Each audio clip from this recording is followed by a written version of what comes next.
আপনি আপনার মোবাইলের মেসেজ অপশনে চলে যাবেন।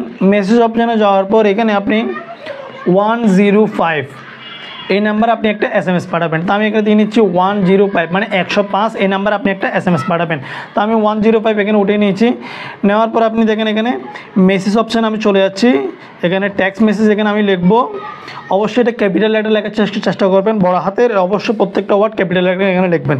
এখানে বড় হাতে লিখবো SC স্পেস NID স্পেস আপনার যে আপনার রিসিভের যে নাম্বারটা রয়েছে এটা দিবেন, অথবা আপনার পুরাতন যে NID কার্ডের নাম্বারটা রয়েছে ওই নাম্বারটা এখানে দিয়ে নেবেন।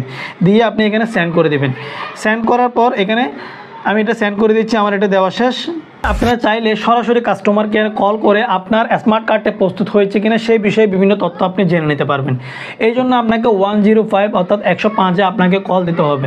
তো কল দেওয়ার সময় আমি আপনাদেরকে সাজেস্ট করব আপনারা অবশ্যই ভোটার হওয়ার সময় যে তথ্যগুলো দিয়েছেন, অর্থাৎ আপনার জন্ম তারিখ, আপনার নাম, ঠিকানা, সম্পূর্ণ তথ্যগুলো আপনার হাতের কাছে রাখার আপনি চেষ্টা করবেন।